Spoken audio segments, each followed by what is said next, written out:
ಈ ದಿನದ ದೇವರ ವಾಕ್ಯ ವಿಮೋಚನೆ ಕಾಂಡ 23-25ನೇ ವಚನ.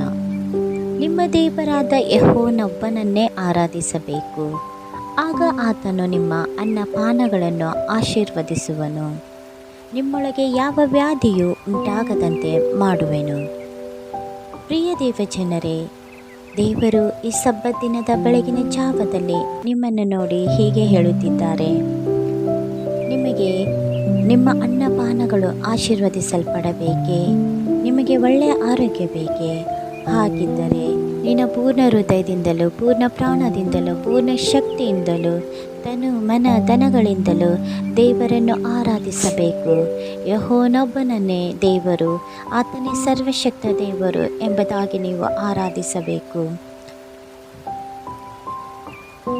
ಸಬ್ಬತ್ ದಿನದಲ್ಲಿ ದೇವರ ಆಲಯಕ್ಕೆ ಹೋಗಿ ದೇವರನ್ನು ಆರಾಧಿಸಬೇಕು. ಇಲ್ಲದಿದ್ದರೆ ನೀವು ಆದ ಸಮಯವನ್ನು, ದೇವರಿಗೆ ಕೊಡುವಂಥ ಸಮಯವನ್ನು ಇತರ ವಸ್ತುಗಳಿಗೆ, ಇತರ ವಿಷಯಗಳಿಗೆ ಕೊಡುವುದಾದರೆ ಅದು ವಿಗ್ರಹ ಆರಾಧನೆಯಾಗುತ್ತದೆ. ದೇವರು ಎಂದಿಗೂ ವಿಗ್ರಹ ಆರಾಧನೆಯನ್ನು ಸಹಿಸುವ ಆತನಲ್ಲ.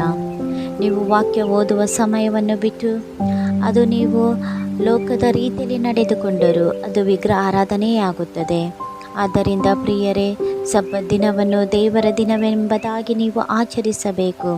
ದೇವರ ಆಲಯಕ್ಕೆ ಹೋಗಿ ದೇವರನ್ನು ಸ್ತುತಿಸಿರಿ, ದೇವರನ್ನು ಕೊಂಡಾಡಿರಿ. ದೇವರ ಆಲಯದಲ್ಲಿ ಆತನನ್ನು ಪೂರ್ಣ ಹೃದಯದಿಂದ ಆರಾಧಿಸಬೇಕು.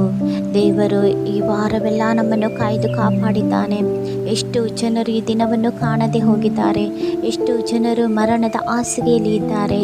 ಆದರೆ ದೇವರಾದರೂ ನಮ್ಮ ಮೇಲೆ ಎಷ್ಟು ಕರುಣೆಯಿಟ್ಟು ಒಳ್ಳೆಯ ಆರೋಗ್ಯವನ್ನು ಕೊಟ್ಟಿದ್ದಾನೆ. ಈ ವಾರವೆಲ್ಲ ನಮಗೆ ಯಾವುದೇ ಕೇಡು ಗಂಡಾಂತರಗಳು ತಟ್ಟದ ಹಾಗೆ ನಮ್ಮನ್ನು ಕಾಯ್ದು ಕಾಪಾಡಿದ್ದಾನೆ. ನಮ್ಮ ಅನ್ನಪಾನಗಳನ್ನು ಆಶೀರ್ವದಿಸಿದ್ದಾನೆ. ಎಷ್ಟೋ ಜನರು ಲೋಕದಲ್ಲಿ ನೋಡುವಾಗ ಊಟವಿಲ್ಲದೆ ಹಸಿವಿನಿಂದ ಸಾಯುತ್ತಾ ಇದ್ದಾರೆ. ಎಷ್ಟೋ ಜನರು ಈ ಮಳೆಯಲ್ಲಿ ಆಶ್ರಯವಿಲ್ಲದೆ ಚಳಿಯಲ್ಲಿ ಅವರು ನಡುಗುತ್ತಾ ಅವರು ಪ್ರಾಣವನ್ನು ಕಳೆದುಕೊಳ್ಳುತ್ತಿದ್ದಾರೆ. ನಮಗಾದರೂ ದೇವರು ಒಳ್ಳೆಯ ಆಶ್ರಯವನ್ನು ಕೊಟ್ಟಿದ್ದಾನೆ, ಒಳ್ಳೆಯ ಅನ್ನಪಾನವನ್ನು ಕೊಟ್ಟಿದ್ದಾನೆ, ಒಳ್ಳೆಯ ಕುಟುಂಬವನ್ನು ಕೊಟ್ಟಿದ್ದಾನೆ.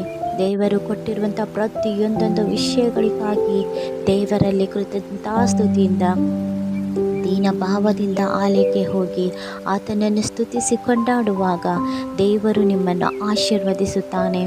ಎಷ್ಟೋ ಜನರು ಆರೋಗ್ಯವಿಲ್ಲ ಎಂಬುದಾಗಿ ಲೋಕದ ವೈದ್ಯರಿಗೆ ಎಷ್ಟು ದುಡ್ಡನ್ನು ಸುರಿಯುತ್ತಾ ಇದ್ದಾರೆ. ಆ ಟೆಸ್ಟ್ ಈ ಟೆಸ್ಟ್ ಎಂಬುದಾಗಿ ಮಾಡಿಸಿದರೂ ಅವರಿಗೆ ಒಳ್ಳೆಯ ಆರೋಗ್ಯ ಇರುವುದಿಲ್ಲ. ಆದರೆ ದೇವರ ವಾಕ್ಯ ಹೇಳುತ್ತದೆ, ನೀನು ದೇವರೊಬ್ಬನನ್ನೇ ಆರಾಧಿಸಬೇಕು.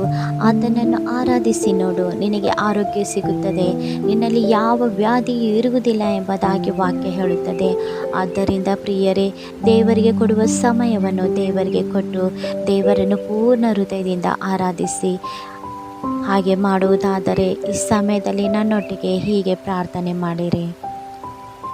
ಅಗಮ್ಯವಾದ ಬೆಳಕಿನಲ್ಲಿ ವಾಸ ಮಾಡುವಂಥ ನಮ್ಮ ತಂದೆಯೇ, ಅಪ್ಪ, ಈ ಸಬ್ಬತ್ ದಿನದ ಬೆಳಗಿನ ಜಾವದಲ್ಲಿ ರಾಜ್ಯ ಯಾರ್ಯಾರಪ್ಪ ಆರೋಗ್ಯಕ್ಕಾಗಿ ಕುಟುಂಬದಲ್ಲಿ ಅಪ್ಪ ಕರ್ತನೆ ದವಸ ಧಾನ್ಯಗಳಿಲ್ಲದೆ ಅನ್ನಪಾನಗಳು ಸ್ವಾಮಿ ಅವರ ಕುಟುಂಬದಲ್ಲಿ ಸರಿಯಾಗಿ ಇಲ್ಲದೆ ಅಪ್ಪ ಕರ್ತನೆ ನಾವು ಎಷ್ಟು ದುಡಿದರೂ ವ್ಯರ್ಥವೆಂಬುದಾಗಿ ಅಪ್ಪ ಕರ್ತನೆ ಕಣ್ಣೀರು ಸುರಿಸಿ ಅವರ ಜೀವಿತದಲ್ಲಿ ಮನಗೊಂದಿ ಹೋಗಿದ್ದಾರೋ ಅಂತ ನಿನ್ನ ಮಕ್ಕಳ ಹೃದಯವನ್ನು ಈ ಸಮಯದಲ್ಲಿ ಮುಟ್ಟು ರಾಜ.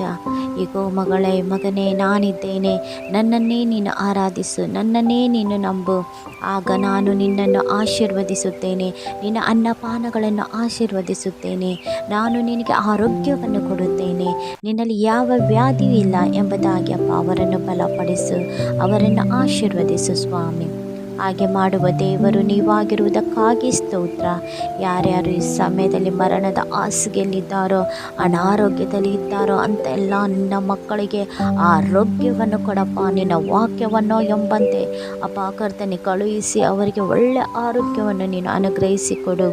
ಯಾರ್ಯಾರಪ್ಪ ಆಲಯಕ್ಕೆ ಬಾರದ ಹಾಗೆ ಅಡೆತಡೆಗಳು ಉಂಟಾಗಿ ಅಪ್ಪ ಕರ್ತನೆ ಇದ್ದಾರೋ ಅವರೆಲ್ಲ ಮಾರ್ಗಗಳನ್ನು ನೀನು ಸರಿಯಾಗಿ ಮಾಡಿ ಆಲಯಕ್ಕೆ ಹೋಗಿ ನಿನ್ನನ್ನು ಸ್ತುತಿಸಿ ಕೊಂಡಾಡೋ ಹಾಗೆ ಕೃಪೆ ಮಾಡು. ಹಾಗೆ ಮಾಡುವ ದೇವರು ನೀವಾಗಿರುವುದಕ್ಕಾಗಿ ಸ್ತೋತ್ರ. ಯೇಸುವಿನ ನಾಮದಲ್ಲಿ ತಂದೆ, ಆಮೇನ್. ದೇವರು ನಿಮ್ಮನ್ನು, ನಿಮ್ಮ ಕುಟುಂಬವನ್ನು ಹೇರಳವಾಗಿ ಆಶೀರ್ವದಿಸಲಿ. ಆಮೇನ್.